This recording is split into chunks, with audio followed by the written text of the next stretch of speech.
ஆங்கில புத்தாண்டு நல்வாழ்த்துக்கள். அனைவருக்கும் வணக்கம். இந்த ஆங்கில புத்தாண்டு பார்த்தீங்கன்னா, ஆங்கில புத்தாண்டுல இந்த உலக மக்களாகிய நம்ம அனைவருக்கும் சரிங்களா எத்தகைய சிறப்பான பலன் இருக்க போகுது அப்படின்னு பார்ப்போம். இந்த ஆங்கில புத்தாண்டு வியாழக்கிழமை ரோஹிணி நட்சத்திரம் தொடங்குது. அப்படின்னு பார்த்தீங்கன்னா ரோஹிணி நட்சத்திரம்னாலே சந்திரன் தான். சந்திரன் உச்சமாகக்கூடிய ஒரு இடம் ரோஹிணி நட்சத்திரம் சொல்லலாம். இந்த காலகட்டத்தில் நம்ம ஆங்கில புத்தாண்டு வர்றதுனால அனைத்து உலக மக்களுக்கும் எத்தகைய சிறப்பான பலன்கள், எத்தகைய பாதக சூழ்நிலைகள் இருக்குது அப்படின்னு பார்ப்போம். ஆங்கில புத்தாண்டுல பார்த்தீங்கன்னா இந்த அரசியல் அப்படின்னு எடுத்துக்கிட்டோம்னா, ஏன்னா அரசியல் பார்த்தீங்கன்னா நிறைய பிளவுகள் ஏற்படுவதற்கான ஒரு காலகட்டமாக இந்த 2026ஆம் ஆண்டு இருக்க போகுதுன்னு சொல்லலாம். பல கட்சிகள் சிதறி போகக்கூடிய ஒரு காலகட்டமாகவும், ஆட்சி அமைத்துள்ள கட்சி மீண்டும் ஆட்சி அமைவதற்கான ஒரு சாத்திய கூறாகவும் இந்த ஆங்கில புத்தாண்டு இருக்க போகுதுன்னு சொல்லலாம். அதற்காக அவர்களுக்கு வாழ்த்துக்களையும் தெரிவித்துக் கொள்கிறோம். அடுத்து பார்த்தீங்கன்னா பொருளாதாரம் அப்படின்னு எடுத்தீங்கன்னா, பொருளாதாரம் மிக சிறந்த வாய்ப்பை அனைவருக்கும் அளிக்கும் சொல்லலாம். உலக பொருளாதாரத்தை பொறுத்தவரையில் பார்த்தீங்கன்னா, உலக பொருளாதார போர் மிக பெரிய அளவில் நடப்பதற்கான வாய்ப்புகள் உண்டு. உலக போர் தொடங்குவதற்கான உத்திகள் ஆல்ரெடி ஆரம்பிச்சிருச்சு. இது மிக உச்சத்தை எட்டக்கூடிய ஒரு காலகட்டமாக இந்த 2026 அமைய போகிறது. மேலும் பார்த்தீங்கன்னா இந்த எண்ணெய் சம்பந்தப்பட்ட பொருட்கள் விலை ஏறுவதற்கான சாத்தியக்கூறுகள் அதிகமாக உள்ளது. எண்ணெய்னாலே நீங்க கச்சா எண்ணெய் எடுத்துக்கலாம், அதை எடுத்தீங்கனாலே டாப் லெவலில் போக போகுது. அதனால தங்கம், வெள்ளி மிக உயர்ந்த இடத்தை அடைய போகுதுன்னு சொல்லலாம். பொருளாதாரத்தில் மிக பெரிய ஒரு மாற்றத்தை ஏற்படுத்த போகுதுன்னு சொல்லலாம். இதனால இந்தியாவில் என்ன இருக்கும் அப்படின்னு பார்த்தீங்கன்னா, இந்தியாவில் பல நாட்டிலிருந்து பல பேர் முதலீடுகளை செய்வதற்கான ஒரு வாய்ப்பாக இந்தியா அவங்களுக்கு வழிவகுக்கும் சொல்லலாம். இதனால இந்தியாவோட பொருளாதார முன்னேற்றம் மிகவும் சிறப்பானதாக இருக்கும் அப்படின்ற விஷயத்தையும் நம்ம தெரிஞ்சுக்கலாம். பொருளாதார ஈர்ப்புக்காக பல்வேறு சலுகைகளை அரசாங்கமும் தனியார் நிறுவனங்களும் வழங்குவதற்கான வாய்ப்புகள் அதிகமாக இருக்குன்னு சொல்லலாம். இது மட்டும் இல்லாமல் பார்த்தீங்கன்னா வான்வழி தாக்குதல்கள் அதிகரிக்கும். வான்வழி போர், வான்வழியான விபத்துகள் அதிகமாக நடக்கக்கூடிய ஒரு ஆண்டாக இந்த மாதம், இந்த 2026ஆம் ஆண்டு திகழ போகிறது. கடல் சார்ந்த போர்களும் அதிகரிக்கக்கூடிய ஒரு காலகட்டம். இந்த காலகட்டத்தில் பார்த்தீங்கன்னா இந்த ஒரு வருட காலத்தில் நிறைய ரயில் சம்பந்தப்பட்ட விபத்துகள், கனரக வாகனங்கள், மலை பிரதேசங்களில் பார்த்தீங்கன்னா இந்த பாறையில உருண்டு விழும் பாருங்க. ஸோ அது மாதிரியான விபத்துகள் நிறைய ஏற்படுவதற்கான வாய்ப்புகள் உண்டு. அழிவுகள் கொஞ்சம் கண்டிப்பாக இருக்குன்னு சொல்லலாம். அடுத்து பார்த்தீங்கன்னா இந்த கடல் வழி சொல்லியிருந்தேன், கடல் வழியிலையும் போர்கள் நடப்பதற்கான வாய்ப்புகள் உண்டு. கடல் சார்ந்த உணவுகள் மூலமாக புதிய நோய்கள் ஏற்படுவதற்கான ஒரு காலகட்டமாக இருக்கு. மறைமுகமான நோய்கள் உருவாவதற்கான ஒரு காலகட்டம் சொல்லலாம். அடுத்து பார்த்தீங்கன்னா விவசாயம் எடுத்துக்கிட்டா, பொருளாதாரத்தில் விவசாயம் மிக சிறப்பான ஒரு விளைச்சலை தரக்கூடிய ஒரு ஆண்டாக இந்த மாதம் விளங்க போகிறது. இந்த ஆண்டு முழுவதுமே பார்த்தீங்கன்னா விவசாயம் நல்லபடியாக இருக்கும். வெயில் மிகவும் சுட்டெரிக்கக்கூடிய ஒரு இடமாக இந்தியா இருக்கும். சரிங்களா, இந்தியாவில் பார்த்தீங்கன்னா வெயில் ரொம்ப அதிகமான ஒரு தாக்கத்தை ஏற்படுத்தும் சொல்லலாம். மழையின் அளவு சற்று குறைவாக இருக்கும். இதனால் வெயில் காலங்களில் பல்வேறு நோய் உபாதைகளுக்குரிய மக்கள் ஆட்படுவார்கள் அப்படின்ற விஷயத்தையும் சொல்லலாம். பல்வேறு நிதி நிறுவனங்கள் லாபம் அளிக்கக்கூடிய வகையில் பல்வேறு சலுகைகளை அளிக்கும். இதனால் நம்பி யாரும் ஏமாற வேண்டாம். அந்த சலுகைகள் நம்பி நீங்க சேரும் பொழுது கண்டிப்பாக மோசடிகள் நடைபெறுவதற்கான வாய்ப்புகள் உண்டு. வங்கி மோசடி நடைபெறுவதற்கான வாய்ப்புகள் உண்டு. மேலும் வங்கி மற்றும் ரியல் எஸ்டேட் துறை, சரிங்களா, ரியல் எஸ்டேட் துறையிலும் பார்த்தீங்கன்னா ஒரு சில வீழ்ச்சிகள் ஏற்படும் அப்படின்னு சொல்லலாம். ரியல் எஸ்டேட் துறையில் போனீங்கன்னா வீழ்ச்சிகள் ஏற்படுவதற்கான வாய்ப்புகள் அதிகமாக உள்ளது. இதற்கு அரசாங்கத்தில் சிறிய பிளவுகள் ஏற்படும். சரிங்களா, ஆட்சியில் இருக்கும் சிறிய பிளவுகள் ஏற்படும். அது சரி செஞ்சு திருப்பி அவங்கள தான் ஆட்சியிலையும் இருப்பாங்க. தற்பொழுது இந்த 2026ஆம் ஆண்டு நமது 12 ராசிகளுக்கும் எத்தகைய சிறப்பான சாதக பாதக பலன்களை தரப்போகுது என்று நம்ம பார்ப்போம். வீடியோக்குள்ள போலாம் வாங்க. கும்பராசி அன்பர்களுக்கு அடியனின் அன்பு வணக்கங்களும் 2026ஆம் ஆண்டிற்குரிய ஆங்கில புத்தாண்டு நல்வாழ்த்துக்களும். கும்பராசி அன்பர்கள் பார்த்தீங்கன்னா நிறைய திறமைகள் உள்ளுக்குள்ள இருக்குங்க. அவங்களுக்கு இல்லாத திறமையே இல்லை. எந்த டாபிக் கொடுத்தாலும் பேசிடுவாங்க, எந்த வேலை கொடுத்தாலும் செஞ்சிருவாங்க.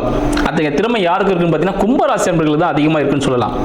கும்பராசியின் அதிபதி 1க்கும் 12க்கும் அதிபதி சனீஸ்வர பகவான் 2ல் இருக்கிறார். ஸோ விரயங்கள், வருமானம் சார்ந்த விரயங்கள் இருக்கும். வருமானம் எல்லாம் விரயமாக போகும். குடும்பம் சார்ந்த பிரச்சனைகள் ஏற்படும். ஏங்க இந்த வருமானம் எடுத்த உடனே என்னங்க ஆங்கில புத்தாண்டு அன்னைக்கு வருமானம் விரயமாகும் சொல்றீங்களே, இப்போ நல்ல செய்தி சொல்ல மாட்டீங்களா அப்படின்னு கேட்கலாம். வருமானம் விரயமாகும் சொன்னே, அது என்ன விரயம்? ஒரு இன்வெஸ்ட்மெண்ட்டாக அமையறதுக்கான வாய்ப்புகள் உண்டு. சரிங்களா, இன்வெஸ்ட்மெண்ட் ஹியூஜ் இன்வெஸ்ட்மெண்ட்டாக இருக்கும். ஒரு தொழில் சார்ந்த முதலீடுகளாக இருக்கிற வாய்ப்புகள் உண்டு. இல்லை ஒரு இன்ப சுற்றுலா போகிறதுக்கான வாய்ப்புகள் உண்டு. இல்லை பிஸ்னஸ்க்காக ட்ராவல் பண்ணி அதுக்காக ஒரு டிக்கெட் எடுத்துகிட்டு ஃப்ளைட் டிக்கெட்டில் போயிட்டு வருவீங்க. அப்போ ஒரு மகிழ்ச்சியாக ஃப்ளைட்டில் போயிட்டு ஒரு பிஸ்னஸ் மீட்டிங் முடிச்சுட்டு வரும்போது என்ன ஆகும், ப்ராஃபிட் வரும் கையில். கரெக்டு தானே? ஸோ இதுதான் அமையதுக்கான வாய்ப்புகள் உண்டு. இல்லை ஃபேமிலியோட வெளிநாடு வெளியூர் போகிறதுக்கான வாய்ப்புகள் உண்டு. ஸோ வீசாலாம் ரெடி பண்ணிவிடுங்க கும்பராசி அன்பர்கள். உங்களுக்கு 3ஆம் அதிபதி, சரிங்களா, 3ஆம் அதிபதி 3க்கும் 10க்கும் அதிபதி செவ்வாய் பகவான் 11 இருக்கார். அப்போ என்னங்க வேணும், உங்களோட முயற்சிகள் எல்லாமே பார்த்தீங்கன்னா வெற்றியை தான் குறிக்குது. போட்டித் தேர்வா வெற்றி தான், அரசாங்கம் சார்ந்த தொழில்களா வெற்றி தான், மருத்துவம் சார்ந்த தொழில்களா வெற்றி. உங்கள் புதிய முயற்சிகள் எல்லாமே அவசரம் மட்டும் கொஞ்சம் கூடாது, எல்லாமே வெற்றியை தருவதற்காக 2026 கும்பராசி என்பவர்களுக்கு ரெடியாக காத்துட்டு இருக்கு. இதுவரை நீங்கள் பட்ட கஷ்டம் எல்லாம் தீரப்போகுது. எப்போ வருவேன் எப்போ கொடுப்பேன் அப்படின்னு சொல்லிட்டு 2026 காத்துட்டு இருக்கு. உங்களுக்கு 4ஆம் அதிபதி 4க்கும் 9க்கும் அதிபதி சுக்கிர பகவான் 11 இருக்கிறார். எல்லாருமே 11 இருக்காங்க. கும்பராசிக்கு வேற என்ன சொல்றதுன்னு தெரியல. 4க்கும் 9க்கும் அதிபதி. ஸோ தாயார் சார்ந்த விஷயங்களும் தந்தை சார்ந்த விஷயங்களும் அனுகூலமாக யாருக்கு இருக்க போகுதுன்னா நம்ம கும்பராசி என்பவர்கள் தான் இருக்க போகுது. தாயார் தந்தை சார்ந்த சொத்துக்கள் கிடைக்க போகுது. வீடு வண்டி வாகனம் எல்லாமே அமைய போகுது. இந்த காலகட்டம் 2026 ஏதாவது ஒரு கார் வாங்கணும்னு இந்த காலகட்டத்தில் அந்த கார் உங்களுக்கு கிடைச்சிடும். நீங்களே வாங்கிட்டு இல்லை கிஃப்டாக கூட வந்து சேர்ந்துடும். மன மகிழ்ச்சியில் யாரோ ஒருத்தர் கொடுப்பாங்க, கிஃப்ட் கூட பண்ணிடுவாங்க உங்களுக்கு.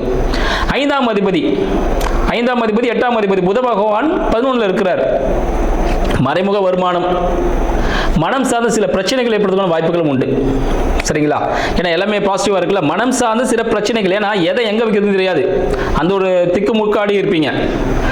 மறைமுக வருமானம் வரும், ஏதோ ஒரு இன்வெஸ்ட்மெண்ட் பண்ணிருப்பீங்க, அதில் ப்ராஃபிட்ல இப்போ கொடுத்துட்டே இருப்பாங்க, ராயல்ட்டி.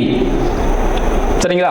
அப்படி இல்லைன்னா இன்வெஸ்ட்மெண்ட் பண்ணியிருப்பீங்க, அதோட ப்ராஃபிட் வந்து சேர ஆரம்பிச்சிடும். அதெல்லாம் எங்கே வச்சு என்ன பண்ணுறதுனே தெரியாமல் இருப்பீங்க. எல்லாமே 11 இருக்குங்க. வேறு என்ன பண்ணுறது? எல்லாமே லாபம், சக்ஸஸ்ஸு, ப்ரமோஷனு, போனஸு அப்படின்னு அடிக்கிட்டே போகலாம். கும்பராசி என்பவர்களுக்கு இத்தகைய சிறப்பான விஷயங்கள் ஏற்படும். மறைமுக தொடர்புகள் ஏற்படுவதற்கான வாய்ப்புகள் உண்டு. நண்பர்கள் மூலமாக, புதிய அறிமுகமான நண்பர்கள் மூலமாக சில பிரச்சனைகள் ஏற்படுவதற்கான வாய்ப்புகள் உண்டு. இந்த கோர்ட்டு கேஸ் வழக்கெல்லாம் இருந்துச்சுன்னா அதுவும் தீர்வு அடைஞ்சு உங்களுக்கு சாதகமாக தான் தீர்ப்பே அமையும். ஏன்னு பார்த்தீங்கன்னா சூரிய பகவானே 11 தான் இருக்கிறார். உங்களுக்கு 7ஆம் அதிபதி அவர் தான். ஸோ 2ஆம் திருமணத்துக்காக காத்து கொண்டிருக்கக்கூடிய கும்பராசி அன்பர்களுக்கு இந்த காலகட்டத்தில் திருமணம் ஆகும். தடைப்பட்ட திருமணங்கள் நிகழ்வதற்கான வாய்ப்புகள் அதிகம். நீங்கள் காதல் திருமணம் செய்பவராக காதல் செய்து கொண்டிருக்கிறீர்கள், காதல் திருமணம் கைகூடக்கூடிய ஒரு அமைப்பாகவும் இருக்கும். ஏன்னா 5க்கும் அவர் தான், 8க்கும் அவர் தான், 11 இருக்கிறார். மறைமுக திருமணம், அவசர நிலை திருமணம், திருமணத்தில் ஒரு சிறிய சண்டை சச்சரவுகளுடன் திருமணம் நடைபெறும். இன்றைக்கு சிறப்பு வேற யாரும் கிடைக்கும் சொல்லுங்க? எல்லாமே சக்சஸ் தான், எதுவுமே இல்லைன்னு சொல்ல முடியாது. குழந்தை பாக்கியம், இதெல்லாம் குழந்தை பாக்கியம் இல்லாமல் கஷ்டப்பட்டிருந்த கும்பராசி என்பவர்களுக்கு மருத்துவ உதவியோட குழந்தை பாக்கியம் ஏற்படும். இல்லை குழந்தை பிறக்க போதே நீங்கள் ரெடியாக இருக்கீங்க அப்படின்னா ஒரு அறுவை சிகிச்சை மூலமாக, இல்லை உதிரப்போக்கு மூலமாக கொஞ்சம் ரத்தம் வீணாகும், அதன் மூலமாக இன்பமான ஒரு குழந்தையை பெற்றெடுக்க போறீங்க அப்படின்னு சொல்லி ஒரு இன்பமான ஒரு செய்தியை சொல்லலாம் உங்களுக்கு. சரி, அப்போ பிரச்சனையே இல்லையா? இந்த வருஷம் ஃபுல்லாக நல்லா தான் இருக்குமா? பிரச்சனைகள் சின்ன சின்னதாக, ரொம்ப பெருசில் ஒன்றுமே இல்லைங்க. உங்களோட 6ஆம் அதிபதி சந்திர பகவான் உங்களுக்கு 4ல் இருக்கார். ஸோ வீட்டில் சின்ன ஒரு ஆல்ட்ரேஷன் ஒர்க் இருக்கும், வண்டியில் சின்ன ஒரு ரிப்பேர் சார்ஜஸ்லாம் இருக்கும், இவ்வளோதான். இல்லை வண்டியை நீங்கள் புதுசாக மாற்றுற மாதிரி இருக்கும், புது வீடு மாறக்கூடிய ஒரு அமைப்பும் ஏற்படும். சொந்த வீடு வாங்கிட்டு கூட போகிறதுக்கான வாய்ப்புகள் உண்டு. இல்லை வீடு மாறுவதற்கான ஒரு வாய்ப்புகளும் ஏற்படும். உங்களின் 9ஆம் அதிபதியும் சுக்கிர பகவான் தான், அவர் 11 இருக்கார். தந்தை மூலமாக அனுகூலமான நிகழ்ச்சிகள், ஆன்மீக சுற்றுலா போகிறதுனா மன மகிழ்ச்சி ஏற்படும் அப்படின்னு சொல்லலாம். 10ஆம் அதிபதி செவ்வாய் பகவான் 11 இருக்கார். தொழிலில் முன்னேற்றம், அடுத்த பிரான்ச்சஸ் ஓப்பன் பண்ணலாம், 2-3 பிரான்ச்சஸ் ஓப்பன் ஆகும். ஆன்லைன் உங்களுக்கு ஓப்பன்லேயே இருக்கும். நீங்கள் சொன்னீங்கன்னா தான் ஆன்லைன் என்ன நடக்கும் நடந்துகிட்டே போயிட்டே இருக்கும். எல்லாமே 11 இருக்கிறாங்க, வேறு என்ன வேணும்? சரிங்களா? இந்த ஆண்டின் பிற்பகுதியில் 2க்கும் 11க்கும் அதிபதி ஆண்டின் பிற்பகுதியில், அதாவது ஜூன் மாதத்துக்கு அப்புறமா குரு பயிற்சி, அப்போ உங்களுக்கு 6ல் வரார். அந்த காலகட்டத்தில் மட்டும்தான், சரிங்களா, உங்களின் வருமானமும் உங்களின் போனஸ் சேமிப்பில் இருக்கு பாருங்க, அது எல்லாமே சிறிய பிரச்சனைகளுக்கு ஏற்படுவதற்கான வாய்ப்புகள் உண்டு. அதனால் கரெக்டாக இன்வெஸ்ட்மெண்ட் பண்ணி வச்சிருங்க. ஃபர்ஸ்ட் வருட தொடக்கத்திலேயே எல்லாமே இன்வெஸ்ட்மெண்ட் பண்ணி வச்சிருங்க. அப்போ அதெல்லாம் கரெக்டாக இருக்கும். ஒரு எப்படி போட்டுச்சுன்னா கரெக்டாக இருக்கும். கையில் வச்சுட்டு இருந்தீங்கன்னா ஒரு மெடிக்கல் செலவு ஏற்படும். குழந்தைகளுக்கு ஒரு உடல் உபாதைகள் ஏற்படுற வாய்ப்புகள் உண்டு. அதுக்காக மருத்துவ செலவுக்காக அது கரையும். சரிங்களா? ஸோ கோல்டு வந்து பிளச் பண்ணக்கூடிய ஒரு சூழ்நிலை ஏற்படும். ஏன்னா புதுசாக வீடுகளை வாங்க போறீங்களா, அப்போ கோல்டு கொஞ்சம் பிளச் பண்ணுவீங்க. இதுக்கு சாதகமான சூழ்நிலைகள் நிறைய இருக்கு. கும்பராசி அன்பர்களுக்கு மிகப்பெரிய வாய்ப்புகள் காத்து கொண்டிருக்கிறது. உங்களுக்கு அடியனின் வாழ்த்துக்களை தெரிவித்துக் கொள்கிறேன். நன்றி, வணக்கம்.